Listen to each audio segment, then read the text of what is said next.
And that is the way you control troops in the field, and you have them report to someone, and you work it in teams. I think that clear-cut rank and file will go a long way to bringing the discipline and the esprit de corps that is necessary to run professional police agents. The other thing is you should have, and you need to have, a standard operating procedure. This SOP is the way we do business. It's the way you stop a car. It's the way you get a person out of the car. It's the way you talk to a person. It's the way you handle a complaint. It's the way you receive a call, blah, blah, blah, blah, blah. But that's what you do. And the redundancy of that training is what's going to make a professional organization. The other thing is that also to increase patrol on the night shift is by having a trained professional law enforcement person that is on the street doing the job. In the budget proposed for this fiscal year by the Sheriff's Department, I did notice that there were no hours or no funding available for training. That is one element of the job that goes hand in hand. If you don't train your police officers to the new braking technologies or the new trends or legislation as it comes down, you are really in trouble. And that is something I will be very mindful of. Thank you.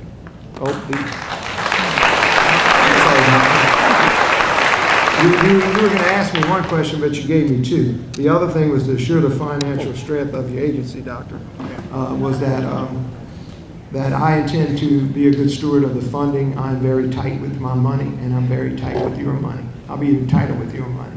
And the other thing is that by working these additional resources in the form of asset forfeiture and also with traffic enforcement, I think that we'll have the additional funding available.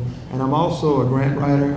Received $1.5 million when I was in charge of the narcotics grants for the Louisiana State Police. It's a wonderful tool that we can go after federal funds without depleting our local funding to get programs and social issues handled in the parish, and I'll be very, very mindful of those things. Thank you.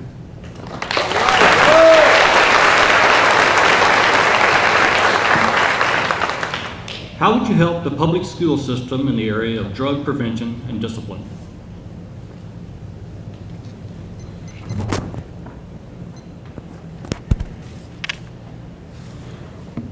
Well, first of all, I'd like to start by saying, and everybody's been saying education, education, let me tell you something. Education is the answer. It is the key. It will be the thing that will lift our community and raise our standard of living and make good citizens. It is the foundation of our society. Without education, we're nothing. And I think that is the first and foremost thing I would like to recognize. And I will do everything within the power of the Sheriff's Department to support the educational systems of this parish and to make sure that these institutions are institutions of learning and that there are drug-free and safe havens for children to learn and to be educated and to grow and prosper. But the thing I will contribute, first off, up front, in a hurry, will be additional resource officers in the schools. I think by having additional resource officers in the schools, not just to be there as a security guard, but to be involved in the school itself. One of the things I was involved with state police was a program we had where we had undercover narcotics agents that were teaching a class on drug awareness. I thought it was more appropriate. These kids know the latest trends, the hottest drugs, what's going on the street, and if you think you know anything about drugs, you're sadly mistaken. I can look at this crowd, you're an older group, you don't have a clue. It's changed so much, you know, they're talking about weed and cocaine, man, it's meth. And if you're not up with it, you're really missing it. And by putting these undercover narcotics agents that talk the talk and that have been there, and a lot of them were involved in street activities the night before, catching people that were selling drugs, it was just incredible to me to see the exchange that came about from these children who knew as much as they did about what was going on and what was involved in their community. So I think our resource officers being involved in the schools, educating children, and doing that part of the job is very, very important.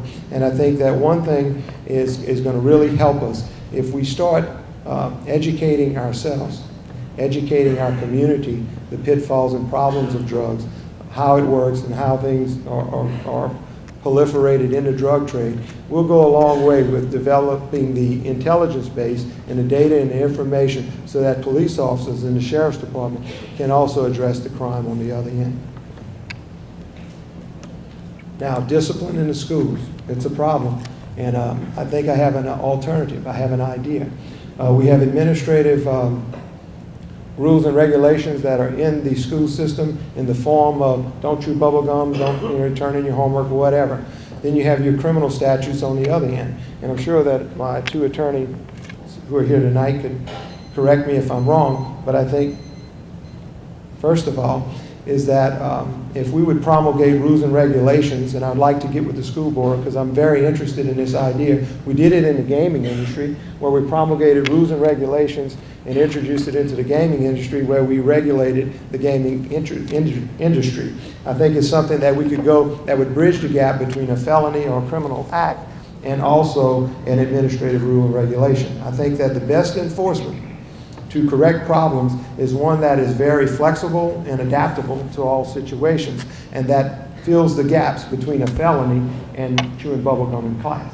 So I think if we bridge those gaps, and if the school board would work with me, I would like to sit there and really hammer out these ideas, because I think it's something that could work in the school system where we could administratively hold children accountable for their actions in the school when it goes beyond chewing bubble gum and talking in class, but it also could be expanded to the parents, because they have to be a part of the educational process, because without their help,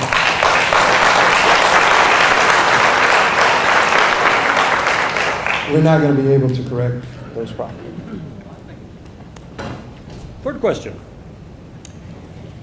In your opinion, is it necessary to have a vehicle maintenance department that is located off-site of the detention center or communication center? And second part, why are not local businesses used for this service? Well, as a small businessman, I think that we should be efficient at whatever we do. First of all, the sheriff's department is a law enforcement agency. I think that the money spent on salaries, retirement, hospitalization, and all of those should be on gun-toting, badge-carrying policemen working in the community to try and solve crime. I think as a businessman, we could contract a lot of the services that the sheriff's office is paying for through different means. I think there are several businesses, and I see them out here tonight, several businessmen that are involved in that very business of changing oil, aligning their tires, and doing things of that nature. And I would look at trying to open this up to a situation where we could contract with different vendors each year to put it out on bid, and they certainly wouldn't get rich off of us, but yet it would keep their doors open, so to speak, when times are tough. And as far as having a maintenance or work release or whatever we do, if we can sub it out and it serves the common good and it's beneficial to the people of Walker Peak Parish, I support it. If it's not cost effective and it's really just there to give someone a job, I'm against it.